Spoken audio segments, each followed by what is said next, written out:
Bismillahirrahmanirrahim.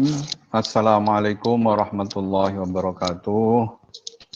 Alhamdulillahirabbil alamin. Arsala rasulahu bil huda wa dinil haq liyudhhirahu 'alad dini kullih wa kafa billahi syahidan. Asyhadu an la ilaha illallah wahdahu la syarikalah wa asyhadu anna Muhammadan abduhu wa rasuluh. Allahumma shalli wa sallim wa barik ala sayyidina Muhammadin nabil ummi wa ala alihi wa sahbihi wasallim. Alhamdulillah, kita memanjatkan rasa syukur kita kehadirat Ilahi Robbi yang telah melimpahkan berbagai nikmat kepada kita sekalian, sehingga pada sore hari ini kita bisa bertemu di dalam rangka pengajian, yaitu Forum Pengajian Universitas Gadjah Mada, yang insya Allah akan bersama dengan Bapak Kiai Haji Ahmad Bahoudin Nur Salim, yang kita kenal dengan Gus Baha.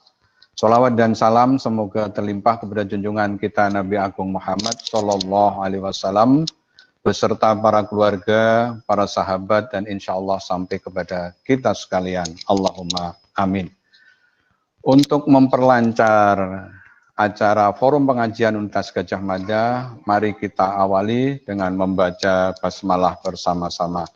Bismillahirrahmanirrahim. Insya Allah dengan bacaan basmalah maka acara dari awal sampai akhir akan berjalan dengan lancar dan senantiasa memperoleh keberkahan dari Allah Subhanahu wa Ta'ala.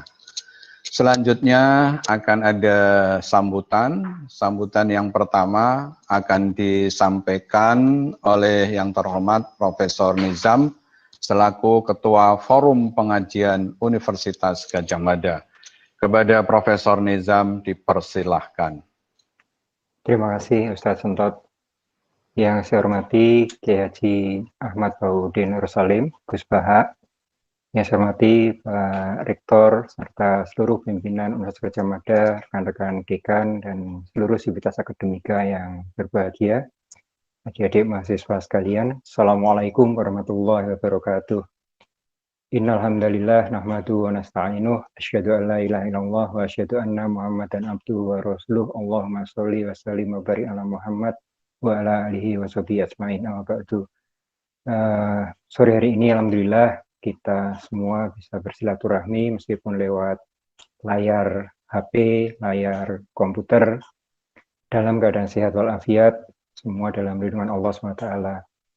Satu kebahagiaan yang kita alami di sore hari ini, kita bisa bersilaturahmi dengan Gus Baha untuk mendengarkan tausiah-tausiah beliau di tengah akhir Ramadan ini. Insya Allah kita semua dalam menjalani ibadah Ramadan ini mudah-mudahan selalu mendapatkan ridho, berkah, hidayah, inayah dari Allah SWT dan mendapatkan maghfirahnya. Kami atas nama pengurus Forum Pengajian Gadjah Mada menyampaikan terima kasih jazakumullah khairan untuk Gus Baha yang telah berkenan untuk berbagi ilmu di sore hari ini. Saya tidak berpanjang kata karena kita sangat mengharapkan nanti mendapatkan tausiah dari Gus Baha, dan pada seluruh peserta pengajian juga TV NU, saya ucapkan terima kasih atas kehadiran kita baik secara fisik maupun kehadiran hati kita di sore hari ini. Mudah-mudahan kita semua selalu dalam lindungan Allah dan kita semua bisa melewati pandemi COVID-19 ini dengan baik dan diberikan kemudahan. Terima kasih. Wassalamualaikum warahmatullahi wabarakatuh.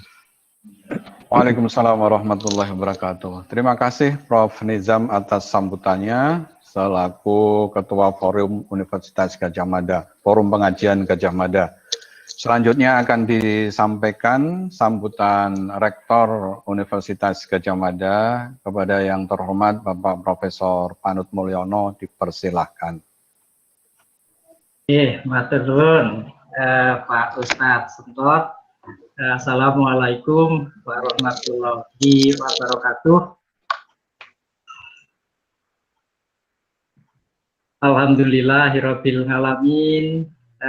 Assalatu wassalamu ala asrofil anbiya wal mursalin sayyidina wa maulana Muhammadin wa ala alihi wa sahbihi ajmain, amma ba'du.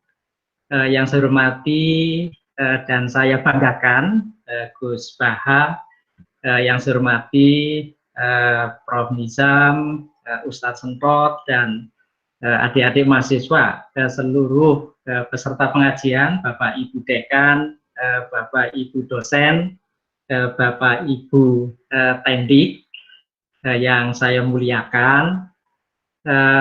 Pertama, marilah kita panjatkan puji syukur kehadirat Allah Subhanahu wa Ta'ala, karena dengan rahmat, taufik dan hidayahnya sore hari ini kita dapat bersilaturahmi dalam acara pengajian Universitas Gadjah Mada. Sholawat dan salam semoga tercurah kepada junjungan kita, Nabi besar Muhammad Sallallahu Alaihi Wasallam, keluarga beliau, sahabat-sahabat beliau, dan kepada kita semua. Bapak Ibu yang saya hormati, kami atas nama Universitas Gadjah Mada mengucapkan terima kasih yang sebesar-besarnya kepada Gus Baha, kepada DPNU, dan kepada seluruh hadirin serta panitia yang telah mengatur sehingga pengajian ini dapat berjalan dengan baik secara daring.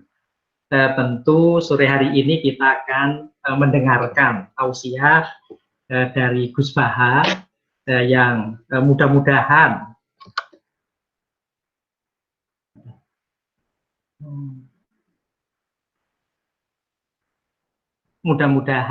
akan meningkatkan keilmuan kita, memperkuat keimanan kita, dan memberikan peningkatan terhadap ketakwaan kita.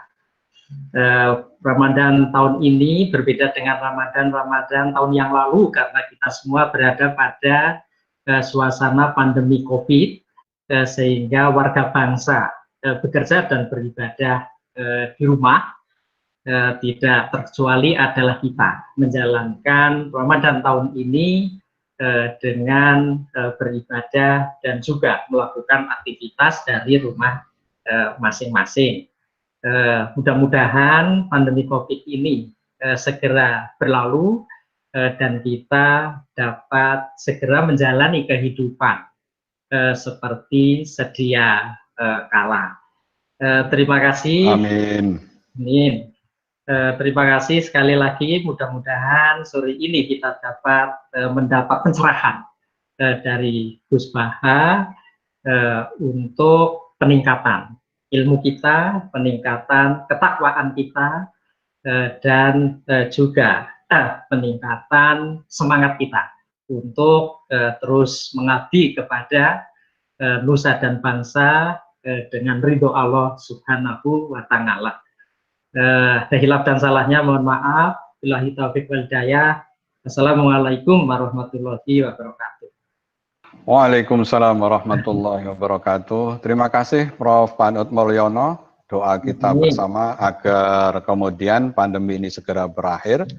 Sebelum waktu kami sampaikan kepada Gus Baha pada kesempatan ini, kami mengucapkan terima kasih tentunya yang pertama kepada Kiai Haji Ahmad Bahauddin Nur Salim yang kita kenal dengan Gus Baha berserta keluarga besar pesantrennya yang berada di Rembang, kepada Forum Kemajian Universitas Gadjah Mada, kepada Ketua Kagama Rembang, Telkom Rembang, Telkom Yogyakarta, dan juga para kaum muslimin muslimat yang ikut di dalam kegiatan pengajian ini. Mohon maaf Gus Baha, ini ada tulisan dari panitia yang tertempel di backdrop, yaitu tanggung jawab intelektual dalam dakwah Islam. Saya masih ingat bahwa mengundang kiai itu berpahala, tapi ngatur kiai itu berdosa. Nah, oleh karena itu kami persilakan kepada Gus Bahak, kira-kira tema yang diminta panitia adalah itu, atau mungkin apapun yang disampaikan oleh Gus Bahak, insya Allah akan menarik dan akan menjadi viral. Nah, kepada Gus Bahak dipersilahkan.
Itu pangkat maupun harta itu dihisab.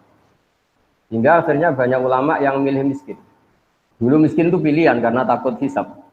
Sekarang alhamdulillah takdir. Nah, tapi teori itu ketika Imam Syafi'i berguru sama Imam Malik setelah wisuda, mungkin kalau sekarang termasuk kumplot, kata gurunya kamu harus mengaji lagi sama namanya Muhammad bin Hasan As-Syaibani. Orangnya di Irak. Akhirnya singkat cerita Imam Syafi'i menempuh perjalanan dari Madinah ke Irak. Dulu pakai onta. Ketika ketemu Muhammad bin Hasan As-Syaibani, itu di ruang tamu beliau itu banyak emas lantaan, banyak uang, banyak, kalau mungkin kalau sekarang banyak dolar, banyak sekali harta yang diletakkan di kamar tamu. Jika Imam Syafi'i ini heran, ini ulama apa ini pedulnya gitu, suka harta. Ya. Kata Muhammad bin Hasan As-Syaibani, atak jabu min hadzi. Kamu heran kalau saya kaya raya seperti ini. Iya, Anda kan ulama, harta kan banyak hisapnya. Kata beliau, kalau kamu udah ikhlas harta ini dikuasai orang soleh, tak kasihkan orang fasik. Biar dipakai judi, dipakai main perempuan, dipakai hura-hura. Wah, jangan, nanti lebih bahaya. Berarti orang soleh harus kaya, iya harus kaya. Sudah, berarti boleh kaya. Nah, semenjak itu mulai ada satu terobosan manhaj, terobosan metode dalam mengelola ilmu sosial. Bahwa harta tahta wanita itu bisa digunakan kebatilan, juga bisa digunakan membela hak. Wanita kita tahu al-madrasatul ula, sekolah pertama adalah perempuan. Sehingga kalau kita punya istri solihah, punya istri afifah yang tidak terlintas berpikiran serong, maka betapa nyamannya keluarga kita. Sehingga baiti jannati, rumah kita adalah surga kita. Kalau kita punya istri solihah, punya istri afifah. Jika perempuan ini luar biasa dalam proses pendidikan umat. Jika tidak ada orang alim, tidak ada orang pinter, tidak ada orang sukses, kecuali di belakangnya ada perempuan yang hebat. Tentu makna perempuan yang paling pokok adalah ibu. Kata Imam Syafi'i al-madrasatul ula. Harta juga gitu. Kalau orang fasik, orang-orang dolim punya power, hartanya besar, maka dia bisa menggerakkan kedoliman secara masif. Begitu juga sebaliknya, kalau orang soleh yang punya harta besar, maka bisa menggerakkan kesolehan secara masif. Nah, di sini ini hebatnya Allah Subhanahu wa taala yang memandu kita dengan Al-Qur'anul Karim. Kita disuguhi cerita-cerita nabi yang miskin kayak Nabi Ayub, tapi juga disuguhi cerita-cerita nabi yang bahkan hartanya banyak sekali, yaitu Nabi Sulaiman, Nabi Dawud. Beliau adalah seorang raja yang zaman dulu bahkan istrinya banyak, ya, karena memang zaman syariat dulu dibolehkan sampai istrinya berapa saja itu. Karena logika yang harus terbangun adalah jika kita menolong satu perempuan itu baik, maka menolong dua lebih baik, tiga lebih baik. Maka ketika seorang nabi itu pasti soleh, pasti baik, maka bisa saja secara logika dan kita benarkan dulu istrinya Nabi Dawud, Nabi Sulaiman itu baik. Tapi kenapa harus terkontrol sekarang, harus dibatasi misalnya? Logikanya juga bisa dibalik. Kalau punya istri satu aja terlantar, apalagi dua, apalagi tiga. Jadi itu terus semenjak itu ada metode. Ada metode untuk mengkontrol sosial. Jika dalam guyonan orang-orang Islam moderat sama Islam ekstrim, itu pernah terjadi perdebatan, yaitu ketika orang-orang yang sedang maksiat itu mau ya katakan saja mau dibom oleh ekstremis. Kebetulan ekstremisnya ini suka ilmu, tanya. Kalau orang-orang yang maksiat itu dibom itu gimana? Mereka kan ngotori buminya Allah dengan maksiat. Bersama yang Islam moderat dijawab, kalau mereka mati dalam keadaan maksiat, itu mereka di neraka apa di surga? Di neraka katanya. Kata yang moderat, akana dzalika muradan nabi. Mereka muslim akhirnya mati masuk neraka itu apa yang diingini Nabi apa enggak? Ya enggak, Nabi inginnya umatnya masuk surga. Ya sudah, jangan dibom, biar tobat dulu baru mati katanya. Tapi biar mati biasa maksudnya. Sehingga ada metode-metode yang kita selalu akan pertanggungjawabkan di depan Allah Subhanahu wa taala. Caranya gimana? Para ilmuwan, kita yang nekuni fikih, misalnya kita sering dapat komplain ya. Terus banyak lelaki yang bejat, bahkan saking bejatnya istrinya disuruh ikut ngedarkan narkoba, ikut membantu maksiatnya, kemudian hak talak hanya pada milik suami. Ini solusinya gimana kalau dia harus tetap di bawah tangan suami, sementara dia tersiksa karena harus melayani kebejatan suaminya, diminta ngedarkan narkoba, bahkan diminta untuk melakukan hal-hal yang buruk. Jika di Islam kemudian semenjak itu ada rumus, mulai zaman Nabi, tolak memang hak lelaki. Tapi seorang perempuan itu boleh mengajukan rafa kalau di Jawa, kalau di fikih disebut faskhun nikah.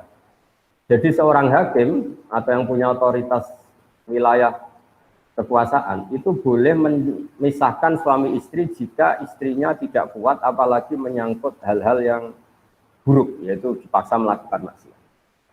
Jika keliru kalau dikatakan Islam itu sangat memberi hak dominasi lelaki atas perempuan, itu keliru sekali, karena sebetulnya dalam mengurai ya atau mengakhiri pernikahan itu bisa suami menceraikan atau istrinya melakukan rafa dan hakim harus mengabulkan dalam kondisi yang sangat bahaya. Nah, tentu hal-hal seperti ini akan menjadi kebanggaan ilmu sosial karena ada solusinya ketika dalam keadaan macet keluarga. Begitu juga ada kebanggaan intelektual, yaitu tanggung jawab kita sebagai intelektual muslim, misalnya menyangkut kepastian nasab. Kenapa dalam Islam nikah begitu sakral? Dan kalau seorang suami menceraikan istrinya, supaya istri ini halal dinikahi orang lain harus ada iddah. Iddah itu ya kira-kira masa jeda yang ada kepastian bahwa rahim perempuan ini sama sekali nggak ada sperma dari suami pertama. Karena kita tidak bisa membayangkan misalnya Ahad atau Minggu masih hubungan suami istri, Senin diceraikan, kemudian Selasa nikah lagi, terus ada hubungan suami istri lagi, kita tidak bisa bayangkan, lalu nanti ini anaknya siapa? Mungkin orang modern akan bilang ini lewat tes DNA gitu, tapi itu keribetan. Apalagi kalau nanti anaknya wajahnya mirip suami pertama, mirip kedua, agak jelas itu kan, masih kecil itu. Itu ribet. Tapi dengan teori iddah, teori tarabbusul mar'ah, kalau istilahnya Quran ya tarabbasna itu, maka kegamangan seperti ini hilang, karena seorang istri yang terceraikan atau ditinggal mati suaminya, baik cerai talak maupun cerai meninggal, Itu untuk menikah lagi ada aturannya. Di antara adalah baro'atur rahmiyah, dipastikan rahimnya itu bersih dari zaut awal atau suami pertama. Nah, keilmuan yang bertanggung jawab atas substansi masalah ini juga ditekuni oleh ulama. Termasuk yang paling ekstrim adalah, dan ini sering saya utarakan ketika ngaji saya, absolutisme kebenaran dalam tauhid. Saya ulang lagi ya, absolutisme kebenaran dalam tauhid. Itu banyak ilmuwan tauhid, ulama tauhid, yang saking ekstrimnya memang mengatakan bahwa orang yang sudah iman, yaitu bersaksi la ilaha illallah Muhammadur Rasulullah, itu tidak akan batal meskipun dia koruptor, meskipun dia maling, meskipun dia penjahat. Itu kan satu hal yang menurut ilmu sosial itu kayak paradok. Bagaimana Islam yang luhur, kemudian Islam yang luhur, iman yang luhur ini nggak bisa dibatalkan oleh kebejatan perilaku pelakunya atau pemeluk Islam. Kata pakar ahli tauhid, dan itu berdasar hadis sahih, mangqala la ilaha illallah dakhalal jannah. Ya, mangqala la ilaha illallah dakhalal jannah.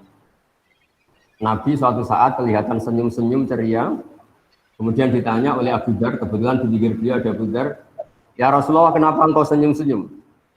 Barusan Jibril datang ke saya dan memberi kabar saya bahwa siapapun dari umatku yang bertauhid secara benar, maka dia pasti masuk surga.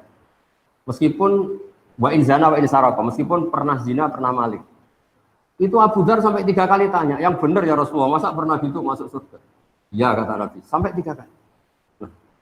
Saya pernah ditanya seorang dosen, tanya, Gus, bagaimana itu bisa terjadi satu kesakralan iman yang boleh atau enggak terganggu oleh kesalahan perilaku pemeluknya, yaitu wa in zana wa in saraq. Saya baca beberapa syarah hadis itu, termasuk di Syarhun Nawawi.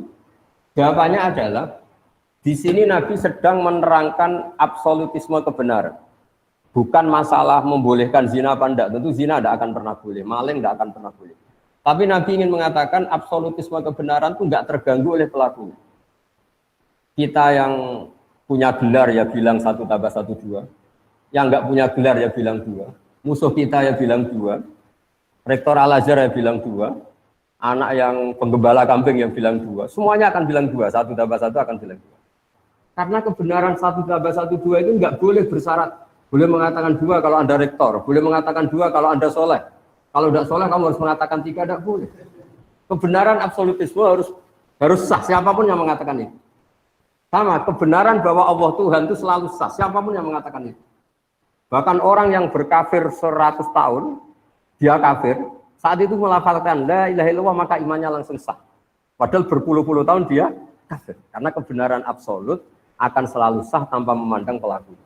Nah ini namanya substansi kebenaran. Ini nggak akan terganggu oleh perilaku sosial.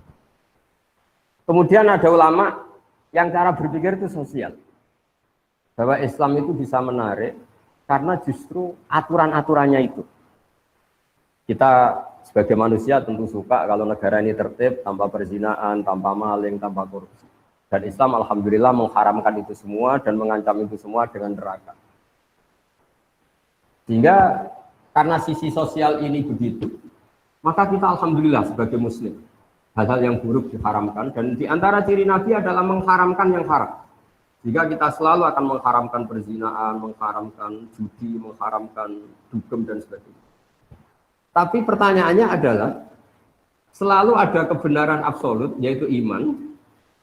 Boleh enggak kebenaran absolut terganggu oleh kesalahan sosial? Itu tadi. Kalau kebenaran absolut, ya sudah nggak boleh diganggu oleh apapun, termasuk tadi. Kita mengatakan 1 tambah 1 2. Orang baik yang bilang 2, orang buruk yang bilang 2, setengah baik, setengah buruk yang akan bilang 2. Karena kebenaran absolut adalah kebenaran yang tidak boleh terganggu oleh apapun. Nah di sini kenapa Nabi mengatakan wa in zana wa in saraq. Tapi di balik yang sama, dengan porsi yang sama, Nabi pernah mengancam la yazni zani hina yazni wa huwa mu'min, wa la yasriqu sariq hina yasriq wa huwa mu'min. Tidak pernah berzina seseorang, kemudian dia saat itu berstatus mukmin. Dan tidak pernah maling seseorang, kemudian saat itu dia berstatus mukmin. Lalu bagaimana dengan 2 hadis ini yang sama-sama sahih? Oleh ulama dijawab, ketika seseorang zina atau maling, itu pasti terinspirasi oleh kenakalannya, oleh nafsunya. Nggak ada sangkut paut dengan imannya. Karena yang namanya iman pasti mengajarkan kebenaran. Nah, di sini kemudian ada kelompok besar dalam mazhab Islam, ada ahli sunnah wal jamaah yang berkeyakinan Islam, iman adalah satu keyakinan absolut, sehingga kalau orang salah, dia tetap salah saja, tapi tidak sampai menjadi kafir. Ada kelompok Khawarij yang mengatakan setiap kesalahan besar menjadikan seseorang kafir. Kita sekarang bikin analogi. Kalau seseorang sudah sah menjadi warga Indonesia, dia berKTP Indonesia, tidak pernah mengeluarkan diri dari warga Indonesia, kemudian dia jadi koruptor, tentu kita sepakat dia warga Indonesia. Soal kita hukum, kita beri sanksi, itu karena kesalahannya, tapi dia tetap warga Indonesia. Karena dia warga Indonesia adalah status, sementara kesalahan dia adalah kesalahan sebagai manusia. Sehingga mazhab Ahlussunnah adalah seseorang yang melakukan dosa besar tetap mukmin, tapi nanti tetap disiksa di neraka, entah berapa lamanya. Saya juga belum mengkonfirmasi sama malaikat Malik ini, penjagaan nerakanya ini. Tapi yang jelas ada pelatihan di sini. Nah, pelatihan ini juga menguntungkan kita. Menguntungkannya gini, di Quran ada ayat Qul ja'al haqqu wa ma yubdi'ul batil wa ma yu'id. Kalau yang lebih terkenal tentu ja'al haqqu wa zahaqal batil innal batila kana zahuqa. Kalau kita berpikir absolutisme, berpikir kebenaran mutlak, maka kemusyrikan, kekafiran, kesalahan itu hal yang enggak ada. Kalau istilahnya Quran, kaburat kalimatan takhruju min afwahihim yaquluna illa kadhiba. Misalnya ini saya pegang jam tangan, mungkin ini dari aluminium atau besi. Terus saya mengatakan begini, jam tangan saya ini dari kayu. Maka kalimat ini tidak menjadi kalimat opini, tapi menjadi satu kesalahan. Karena itu kalimat yang salah. Nah, jika kalau Tuhan itu hanya Allah, maka hakikat yang ada ya Tuhan itu hanya Allah, bukan yang lain. Sehingga apapun banyaknya orang musyrik itu dianggap enggak ada. Wa ma yubdi'ul batil wa ma yu'id. Sesuatu yang batal, yang enggak benar itu pasti enggak ada. Karena tadi fakta bahwa jam ini dari kayu adalah enggak ada. Meskipun yang mengatakan ada, mungkin yang mengatakan itu karena salah ucap atau kebodohan atau keyakinan yang keliru, tapi hakikat ini tidak. Jadi di sini hebatnya Islam. Islam pertama datang termasuk wa 'allama Adamal asma. Pertama Nabi Adam diajari adalah menamai sesuatu sesuai proporsinya, sesuai statusnya. Jadi andaikan dari dulu orang kafir Quraisy mengatakan, wah ini pahatan batu dari Magelang gitu, atau ini batu dari Ponorogo, jenis batunya ini, pemahatnya ini, harganya ini. Mungkin mereka hanya bilang ini batu yang dipahat. Tapi gara-gara ini diberi gelar, diberi penamaan manat, pemberi, Al-Uzza, ini satu hal yang agung, satu hal yang besar, Hubal. Sehingga terus orang itu gampang, wow kalau saya melecehkan ini pasti saya kualat. Tapi hakikatnya ini tetap batu. Nah, jika apakah ada Tuhan selain Allah? Ya jawabannya tidak ada, karena selalu Tuhan hanya Allah Subhanahu wa Ta'ala. Tapi apakah ada orang yang menuhankan selain Allah? Hanya. Ini dibedakan antara hak selalu satu. Ya hak selalu satu dan kebatilan selalu nggak ada. Tapi yang mengatakan ada, yang meyakini ada, tapi kebatilan sendiri. Ini banyak juga ulama yang spesial membela ja'al haqqu wa zahaqal batil. Seperti saya mengatakan baju saya ini putih. Ya sudah putih. Kok banyak satu dunia mengatakan baju saya hitam, itu tidak punya pengaruh. Baju saya menjadi hitam tentu putih. Karena kebenaran absolut akan ada, punya eksistensi. Disebut ja'al haqqu wa zahaqal batil. Yang batil pasti nggak ada. Memang itu tidak faktual. Kemudian ilmu sosial atau ilmu yang didiktekan karena satu hal tertentu ini punya pengaruh. Yaitu misalnya sesuatu ini putih. Gara-gara mata kita rabun mengatakan itu hitam. Atau sesuatu itu hitam karena kita punya penyakit tertentu di mata kelihatan biru. Nah, di sini ya, kalau ulama mengatakan mulai ada hijab. Sebetulnya manusia tahu bahwa Tuhan hakiki adalah harusnya Tuhan yang awal. Karena nggak mungkin langit bumi ini diciptakan sesuatu yang lebih terbelakang dari langit bumi. Sehingga Allah mensifati dirinya al-awwal. Namanya pencipta harus wujud lebih dulu, al-awwal. Karena langit bumi ini adalah wujud, punya eksistensi, maka penciptanya harus lebih punya eksistensi. Kalau dalam bahasa pesantren disebut wajibul wujud. Kalau yang diciptakan saja ada, maka yang menciptakan pasti ada. Jika alam raya ini tidak dimulai dari nihilisme, ketiadaan, tapi dimulai dari yang ada. Yang ada ini oleh kita, zaman kita kecil ngaji, ujian wujud idam baqa. Karena eksistensi pertama seorang pencipta adalah harus wujud, harus punya eksistensi. Ini juga ada yang menekuni sendiri, namanya ilmuwan tauhid. Menekuni satu kebenaran absolut yang tidak boleh terdikte oleh ilmu-ilmu sosial. Tapi pertanyaannya adalah, apapun absolutismenya kebenaran ini, manusia itu punya sisi keterbatasan. Apapun putihnya baju ini, kita harus melatih orang yang mengatakan supaya dalam keadaan matanya normal, kondisinya normal. Karena nggak ada artinya ini secara objektif putih, kemudian yang melihat tidak normal karena matanya normal.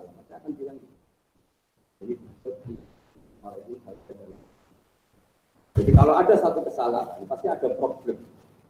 Nah, hakikat dari alam raya ini, Uja al-haqqu wa ma yudhi'ul batilu wa ma yu'id. Sekali hak itu datang, maka satu kesalahan ini pasti ada. Jika dalam awal surat Kahfi dijelaskan, mereka berkomentar tentang Tuhan seperti ini.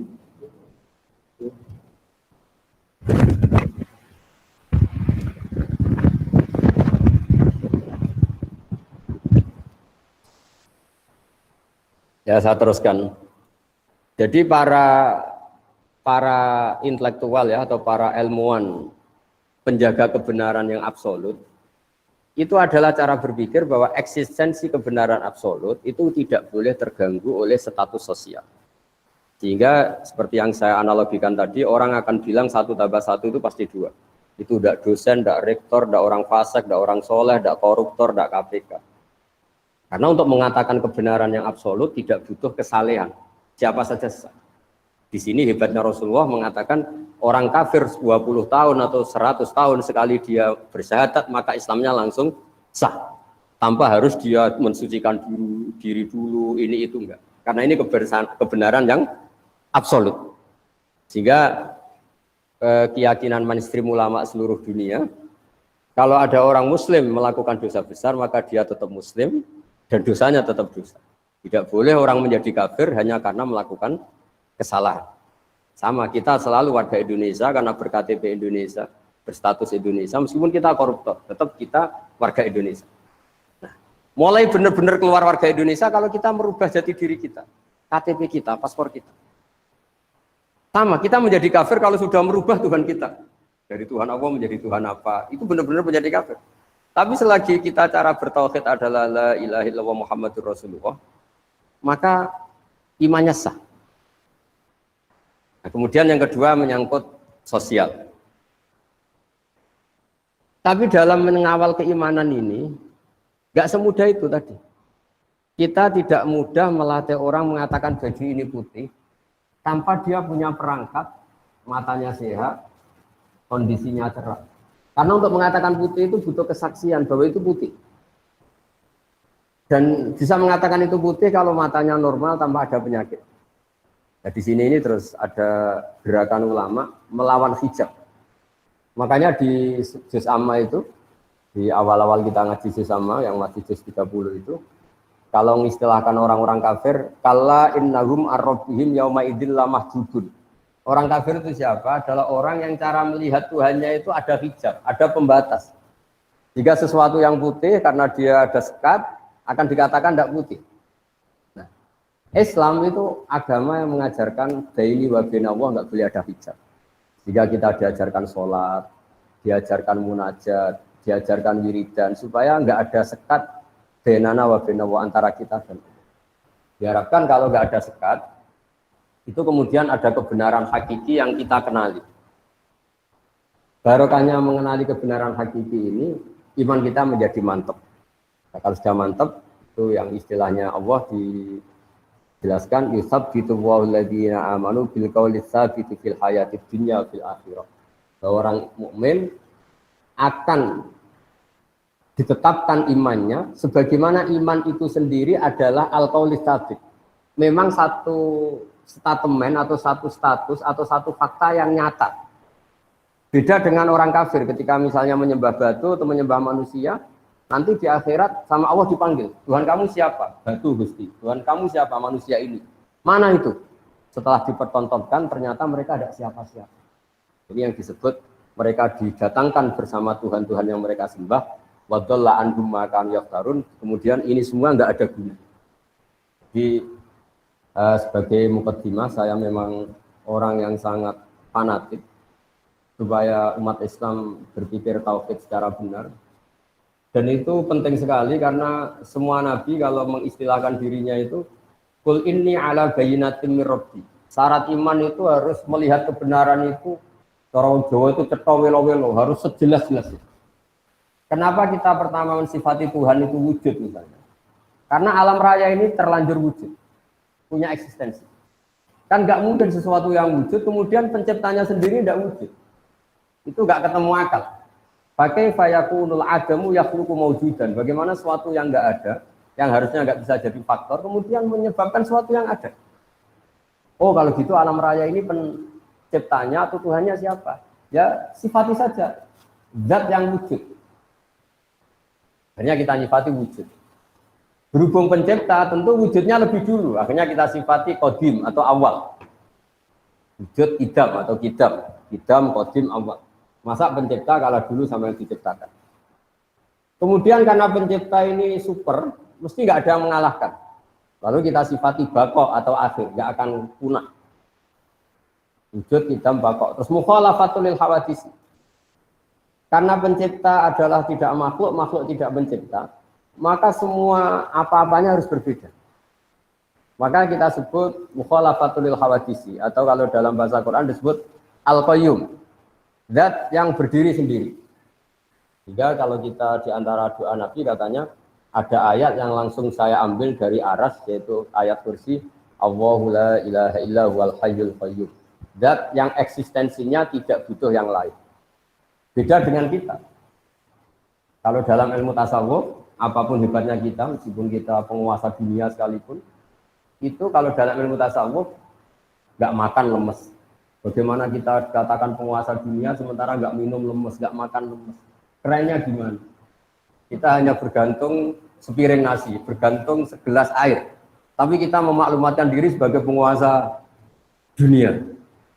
Sehingga itu betul-betul dhaif, betul-betul kita ini makhluk yang lemah. Sehingga ketika Allah mencibir Fir'aun atau mencibir Namrud, itu hanya dengan kata-kata, kalau dia Tuhan, itu dia harusnya nggak makan. Bagaimana Tuhan kemudian kalau nggak makan kangkung itu lemes, nggak makan nasi itu lemes, itu nggak kebayang. Jika Allah mensifati dirinya, wah yut'imu wa la yut'am. Saya ini Tuhan. Sifat dasar saya itu yut'imu, memberi makan, dan saya nggak perlu makan. Ketika Allah mensifati hubungannya dengan makhluknya, saya pemberi rizki, dan saya tidak butuh mereka memberi rizki saya. Wa ma khalaqtul jinna wal insa illa liya'budun. Saya tidak menciptakan manusia dan jin kecuali mereka supaya mengenali saya, menyembah saya. Ma uridu minhum rizki wa ma uridu minhum ayyutimun. Saya tidak ingin mereka memberi rizki ke kita dan mereka memberi makan ke kita. Para intelektual ini juga berpikir keras supaya tauhid ini terjaga dengan berpikir yang baik, dengan akidah yang baik, dengan logika yang baik. Nah, ini penjaga-penjaga ja'al haqqu wa zahaqal batil innal batila kana zahuqa. Hak itu yang punya eksistensi, barang yang enggak hak itu selamanya hakikatnya enggak. Pemeluknya banyak, pengikutnya banyak, tapi hakikatnya enggak pernah. Karena yang dikatakan hakikat adalah sesuatu yang punya eksistensi absolut. Jika misalnya hakikat Tuhan ya tetap satu, hakikat Tuhan ya hanya Allah, bukan Lata, bukan Hubal, bukan dan sebagainya. Sehingga kalau ada kalimat yang salah, itu yang ada itu yang mengatakan, bukan kalimat itu. Kalimat sendiri itu nggak punya konklusi apa-apa, karena memang nyatanya nggak ada. Makanya kata Allah, kaburat kalimatan takhruju min afwahihi. Itu menjadi kalimat, menjadi kata-kata, karena diucapkan oleh lisan, tapi tidak menunjuk hakikat. Jadi misalnya saya mengatakan baju saya ini hitam, itu menjadi kata-kata yang saya ucapkan. Tapi tidak menjadi kalimat yang menunjukkan kebenaran, karena itu salah. Jika kalau kalimat yang salah itu istilah Tuhan, itu kalimat yang menjadi kata-kata karena keluar dari mulut. Yang benar adalah al-ismu ya dulu alal musamma. Kalau sudah menjadi kalimat, misalnya ini saya katakan jam, ya memang benar-benar jam. Kalau ini saya katakan pulpen, harus benar-benar pulpen. Yang namanya al-ismu harus ya dulu alal musamma. Namanya penamaan harus sesuai hakikat yang dinamai. Sehingga ini pentingnya. Kenapa Nabi Adam pertama diajari nama? Wa 'allama Adam al-asma. Karena nanti kesalahan dunia adalah kesalahan memberi nama. Sehingga banyak orang kafir Quraisy menyembah Hubal, Lata, Uzza karena memberi nama ini. Wah, ini penguasa, ini pemberi. Nah, sehingga semua nabi mengatakan pada kaumnya, in hiya illa asma'un sammaitumuha antum wa abaukum ma anzalallahu biha min sultan. Itu gara-gara Anda salah memberi nama, sehingga kemudian Anda meniwa-niwakan seperti itu. Coba kalau dari dulu batu-batu itu dikatakan batu yang dipahat, batu yang dipecah, batu yang diukir. Tentu ini nggak sakral. Tapi gara-gara ini dikatakan ini Tuhan. Kalau kamu tidak memberi sesaji maka kamu akan kena gini. Terus kayak dia mana gitu. Ya ini penting saya utarakan supaya tanggung jawab intelektual kita dalam dakwah Islam. Pertama adalah kebenaran tauhid, kebenaran absolut. Iqra' bismi rabbikal ladzi khalaq, khalaqal insana min 'alaq. Terus terakhir ini saya masih punya waktu mungkin 10 menit untuk untuk mengawal kebenaran absolut itu juga dibutuhkan ilmu yang namanya tasawuf. Ilmu tasawuf itu ilmu yang seseorang itu disuruh berpikir objektif. Misalnya begini, saya ini seluruh di Indonesia, seluruh dunia akan biasa mengatakan baju saya ini putih. Akan mengatakan misalnya bolpen saya ini biru. Dan itu kita biasa mengatakan itu tanpa nunggu digaji. Saya tidak perlu seperti ini. Saya akan mengatakan ini putih kalau saya dibayar 1 juta.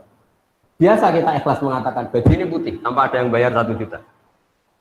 Nah, kalau kita biasa ikhlas mengatakan baju itu putih tanpa harus dibayar 1 juta, kenapa kita mengatakan Allah Tuhan harus dibayar dengan surga?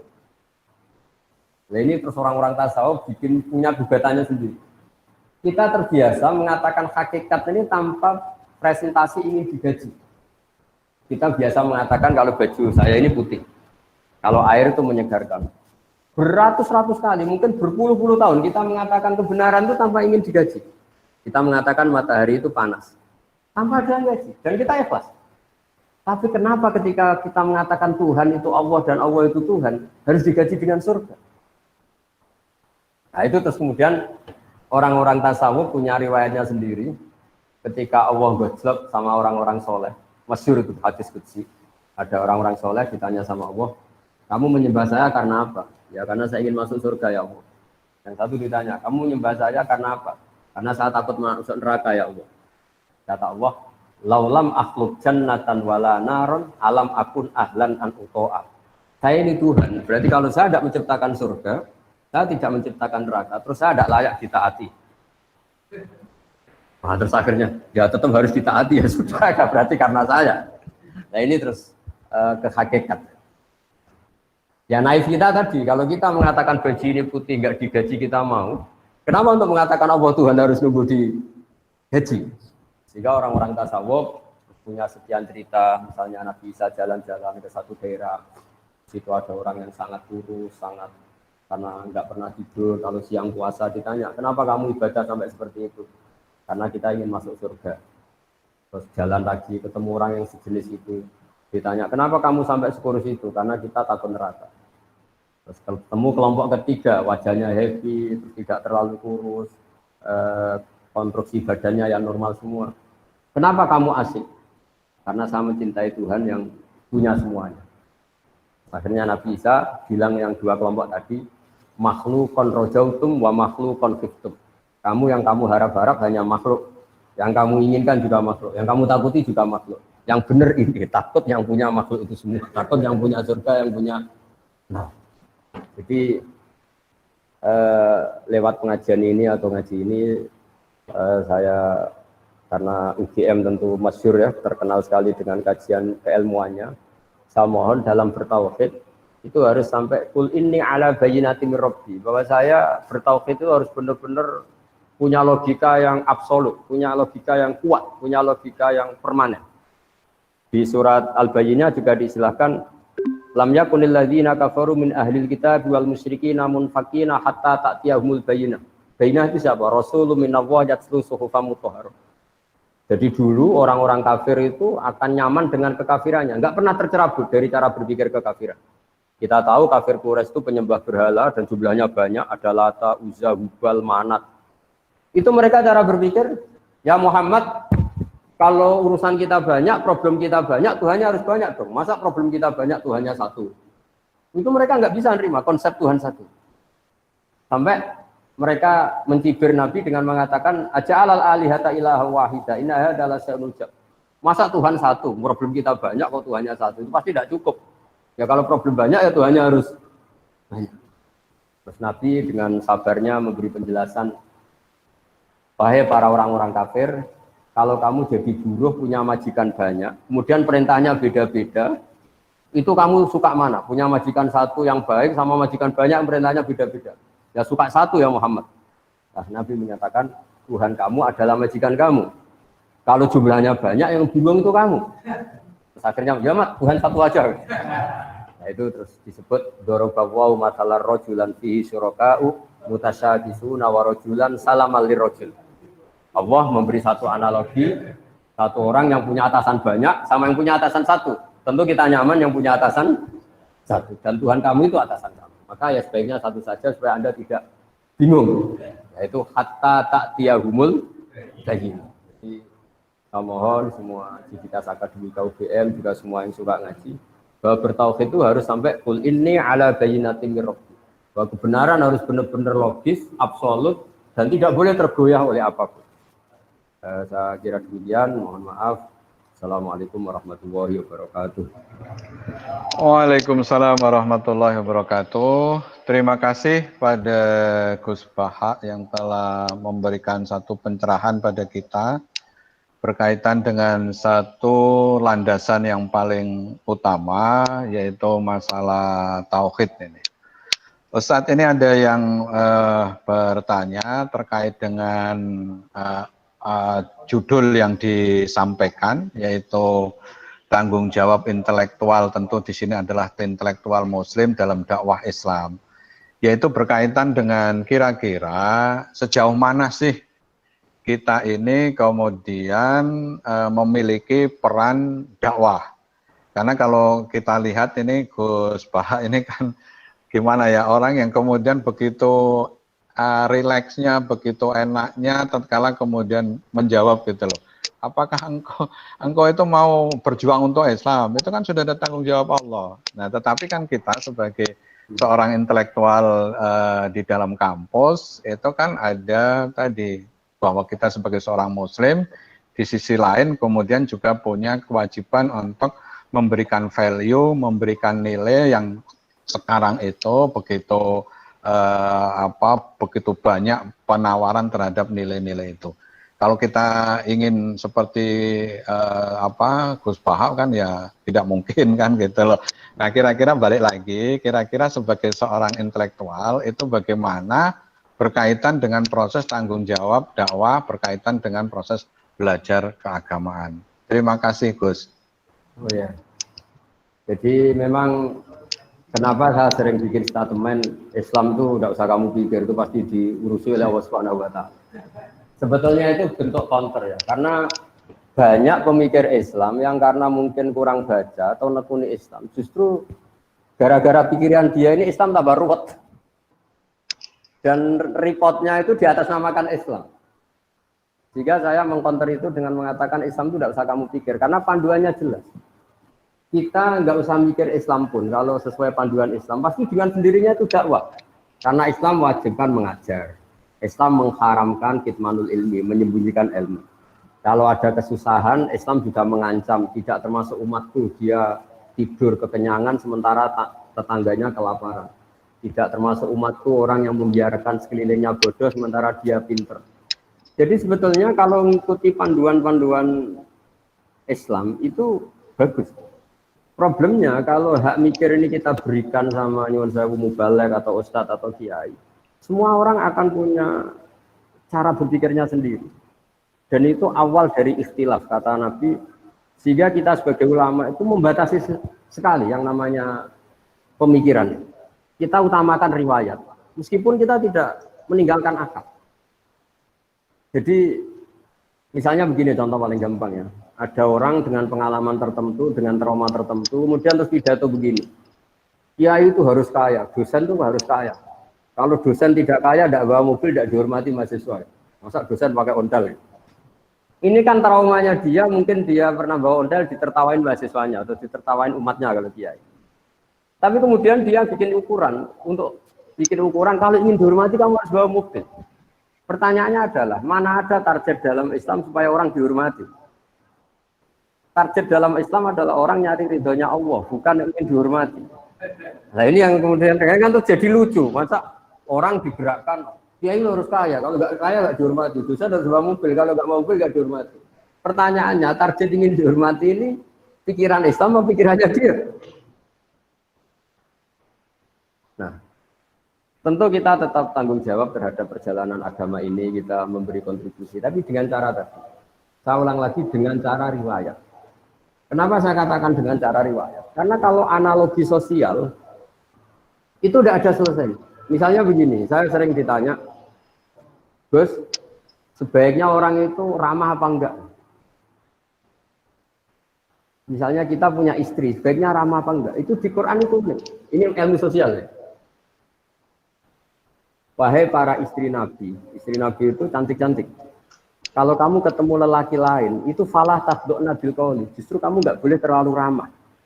Karena kalau terlalu lama, falah taqdu'na bil qawli, fayatma allazi fi qalbihi marad. Ada perempuan cantik yang ketemu bapak-bapak ramah, senyum. Mungkin pikiran lelaki ini bukan dinilai ramah. Wah, berarti ini mau sama saya, kan jadi repot.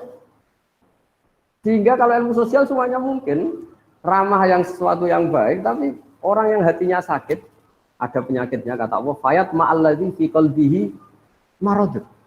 Kita sopan sama orang sopan, terkenal dermawan. Kena penipu, ini dianggap satu objek. Wah, kapan-kapan nipu orang ini ya, potongannya kok gampang ditipu. Jadi ilmu sosial itu ilmu yang mengeruwet. Karena kebaikan sosial ini akan dimanfaatkan orang-orang fasik, orang-orang durhaka untuk keburukan. Sehingga Islam itu mengelola sosial itu ya agak gampang karena memang logika sosial itu.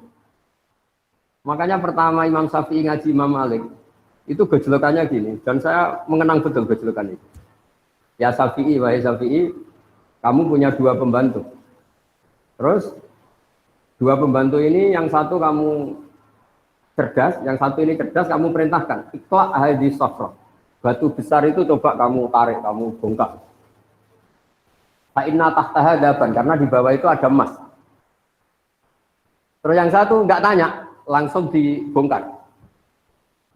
Ketika yang satu langsung bongkar, ditanya, kenapa kamu nggak tanya maksud saya apa? Terus kata pembantu tadi, saya hanya ingin nurut sama jenengan. Jadi nggak penting di bawah ada emas apa enggak. Kalau yang nyuruh jenengan tetap saya bongkar. Yang satu enggak. Kalau ada apanya bos?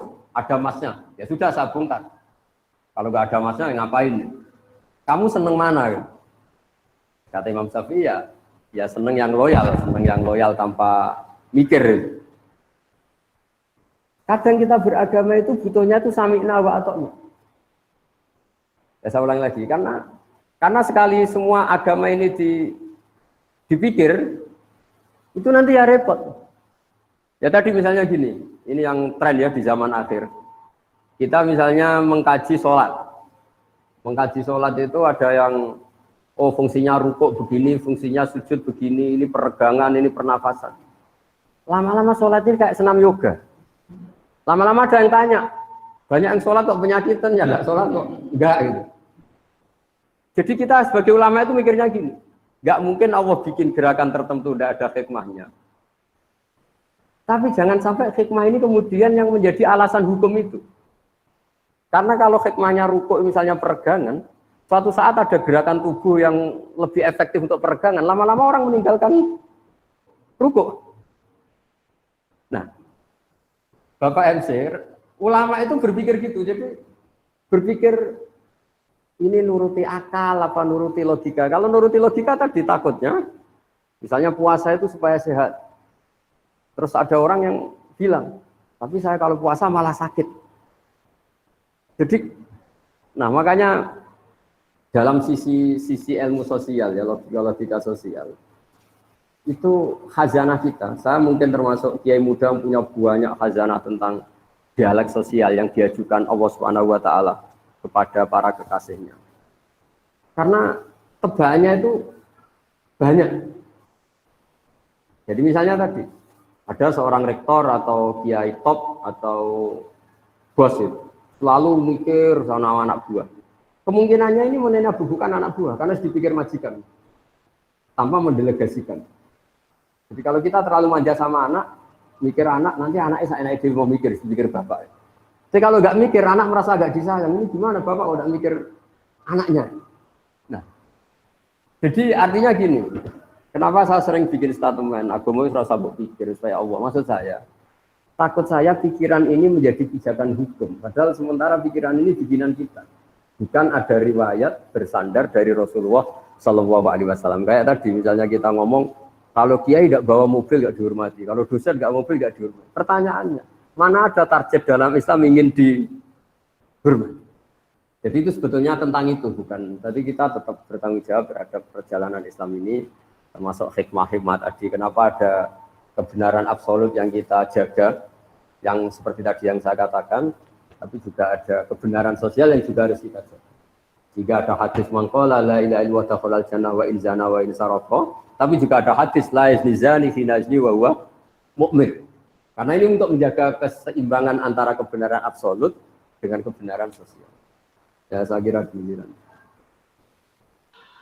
Terima kasih Gus Bahak ya. Ada pertanyaan lain ini konteksnya adalah ada yang mengatakan tentang ilmu yang wajib ain aja wajib kifayah.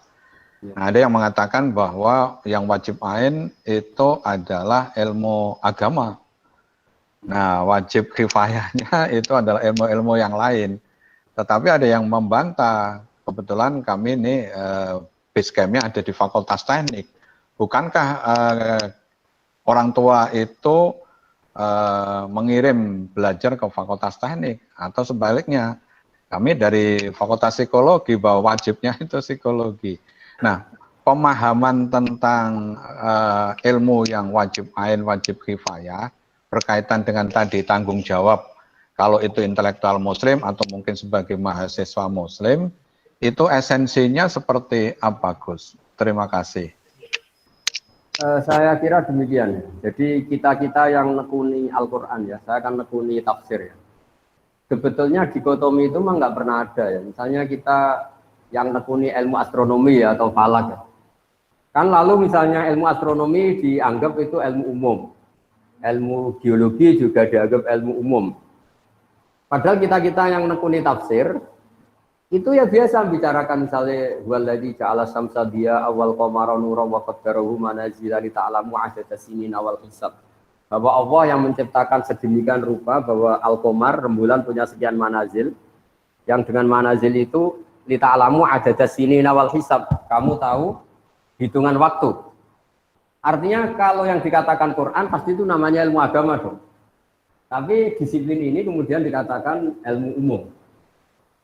Misalnya menyangkut biologi. Dari awal Allah mengatakan wa fil ardi qita'um mutajawirat, bahwa konstruksi bumi ini lempengan-lempengan, karena kita itu jamaknya qit'ah. Bumi ini lempengan-lempengan yang saling berdampingan. Jadi dari awal kalau dalam bahasa Arab bumi diciptakan Allah tidak basitoh, tidak satu elemen. Tapi qita'um mutajawirat, satu lempengan-lempengan yang dipasang. Makanya potensi gempanya tinggi. Nah, kemudian setelah ilmu agama itu identik dengan caranya sholat, caranya haji, dan ilmu umum itu yang menekuni alam. Kemudian mulai itu ada dikotomi bahwa ilmu umum itu tidak agama, agama ada ilmu umum. Sebenarnya kita yang nekuni tafsir, nekuni Quran itu nggak ada. Ya tapi ini ya sudah memang. Sosial juga sama. Misalnya negara mewajibkan memikir rakyatnya. Misalnya. Di kita, kaidah fikih kita juga tasarruful imam ala ra'iyah manutun bil maslahah, bahwa hubungannya imam presiden dengan rakyat adalah hubungan kemaslahatan. Dan kita juga punya aturan-aturan kalau presiden atau waliul amri memerintahkan sesuatu yang tidak maksiat, kita wajib loyal. Nah, tapi kemudian tadi, entah gimana asal-usulnya, ilmu agama ini dianggap yang fardu ain itu ilmu agama. Tapi ilmu agama yang mana? Sebetulnya karena ilmu agama itu banyak. Mengetahui halal haram itu ya fardu ain. Terus ngerti najis dan sebagainya juga fardu ain. Tapi sebetulnya di antara aturan agama adalah mengerti bahaya yang dan tidak bahaya. Di situ juga ada misalnya sistem alam ini kalau digerogoti itu akan terjadi gini-gini likuifaksi. Itu ya dibicarakan misalnya amin teman fisama ayak sifatul ardo faida ya tamur. Kamu hati-hati di bumi, potensi bumi itu bisa tamur, bisa melumer, bisa likuifaksi. Terus kata Allah, kamu di bumi juga jangan merasa aman, bisa saja benda di langit setiap saat itu bisa jatuh. Ayur sila alikum hasiban, misalnya meteor setiap saat juga bisa jatuh. Nah, Quran itu membicarakan semuanya, mulai ilmu agama, tapi lama-lama ini dikatakan ilmu umum. Nah, kenapa ulama tidak berontak? Ini saya beri bocorannya. Karena ilmu umum ini, ilmu-ilmu yang dikatakan umum ini, misalnya di teknik atau di biologi atau di astronomi, ini ilmuwan-ilmuwan itu mengalami perkembangan. Kalau sampai ini di atas namakan agama, kemudian ternyata teorinya itu direvisi, ini agama yang disalahkan. Jika daripada gitu ya biarin saja dikatakan ilmu umum, supaya nanti kalau ada penelitian ini, salah benarnya bukan dikaitkan dengan agama, tapi dengan penelitinya. Tapi jangan pernah kamu katakan bahwa agama tidak mengatur ilmu astronomi. Buktinya, kiai-kiai itu tahu falak sampai 10 tahun ke depan itu bisa digarap gerhana itu tanggal berapa, jam berapa, lama gerhana berapa. Itu di kalender-kalender pesantren itu detail dan semuanya benar. Itu kan ilmu umum. Tapi kenapa tidak kita katakan itu ilmunya Islam? Takutnya kita ini manusia. Pas garap salah dikatakan Islam, ternyata malam Senin tidak gerhana, gerhananya malam Selasa. Nanti Islamnya yang salah. Itu bocorannya. Ini kalau nggak sama UGM tidak tak kasih bocorannya. Jadi sebetulnya beberapa ilmu ini milik Islam juga, tapi ketika diklaim milik mereka ya sudahlah. Jadi kalau ada kesalahan agamanya yang nggak kena itu. Karena apapun benarnya Islam dibawa oleh manusia. Kalau zaman Nabi pasti benar, maksudnya kita nggak Nabi. Sehingga semenjak itu ulama mengatakan jangan pernah membenarkan satu teori atau menyalahkan atas nama Islam. Takutnya yang salah itu kamu, tapi kamu atas namakan Islam. Ya saya kira demikian. Oke, ada pertanyaan terakhir ini, Ustadz, karena nampaknya Gus Bahak juga harus ada kegiatan yang lain.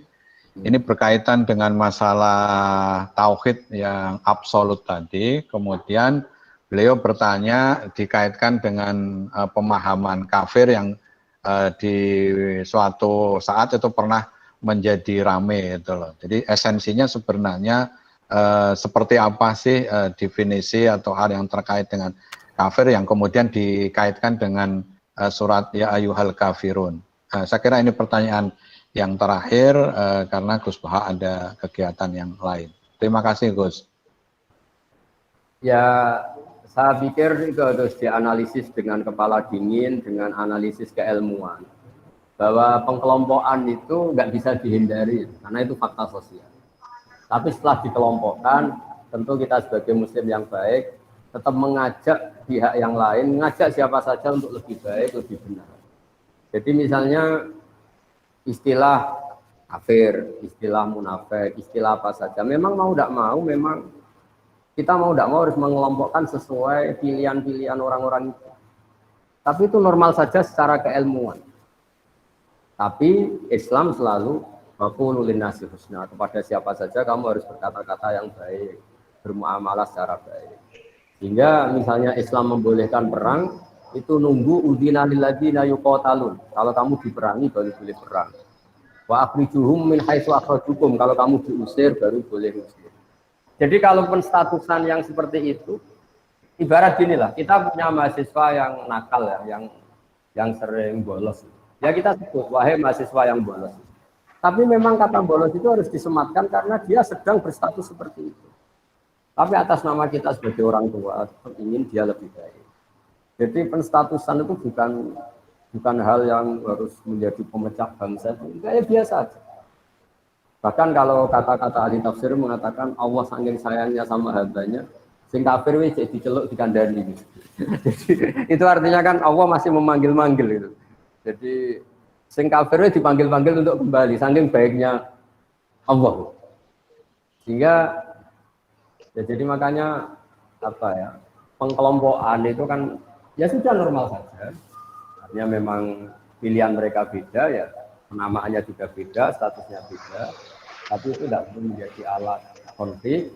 Kita niru Piagam Madinah, niru Sulhul Hudaybiyah bahwa dakwah ya bil hikmati wal mau'izatil hasanah. Karena la ikraha fiddin, agama ini tidak perlu dipaksakan, tetap bayana rusdu minal ghoi, yang benar pasti ya sudah kelihatan benar, yang salah kelihatan salah. Saya kira demikian, mohon maaf kita semua. Assalamualaikum warahmatullahi wabarakatuh. Waalaikumsalam warahmatullahi wabarakatuh. Terima kasih kepada Gus Baha. Pada kesempatan ini sekali lagi kami dari Universitas Gadjah Mada, khususnya Forum Pengajian Gadjah Mada, mengucapkan terima kasih kepada Gus Baha beserta keluarga besar Pesantren Tahfidzul Quran LP3IA Rembang, dan juga mungkin yang hadir ada di situ. Sekali lagi Ketua Kagama Rembang, Telkom Rembang, Telkom Jogja, dan juga seluruh yang ikut kegiatan ini. Mudah-mudahan ini memberikan satu semangat di era yang sekarang ini ya saling tadi berkaitan dengan dimensi-dimensi keagamaan dan juga dimensi-dimensi yang terkait dengan keberadaan wabah ini. Mungkin dimohon Gus Baha untuk bisa menutup dengan doa agar kemudian keberkahan senantiasa berada, termasuk berada kita semua, termasuk juga bagaimana UGM mampu memberikan pencerahan dari UGM untuk Indonesia, dari UGM untuk dunia. Silakan Gus. Bismillahirrahmanirrahim. Nahmaduka ya Rasul ya syukurna salli wa sallim ala sayyidina Muhammad wa ala alihi wa barik wasallam asma'in. Allahumma ja'alna ya Allah hadina mahdiyin muhtadin ghayra dhalina wa la mudillin.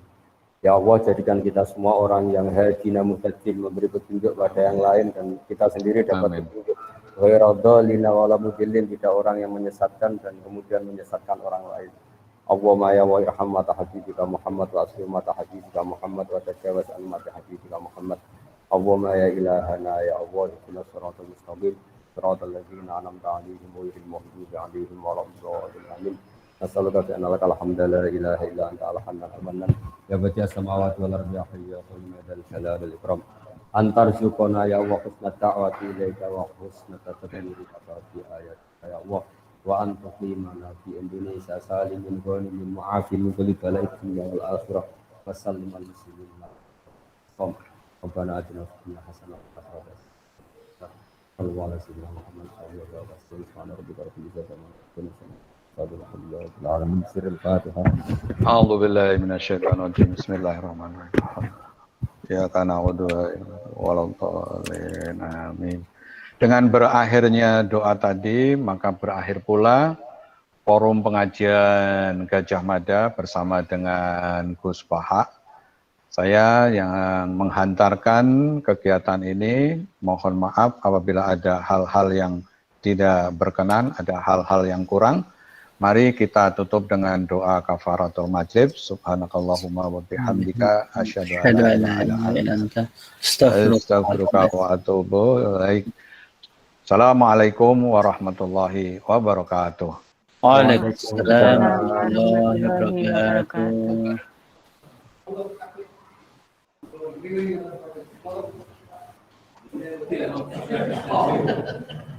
Kalau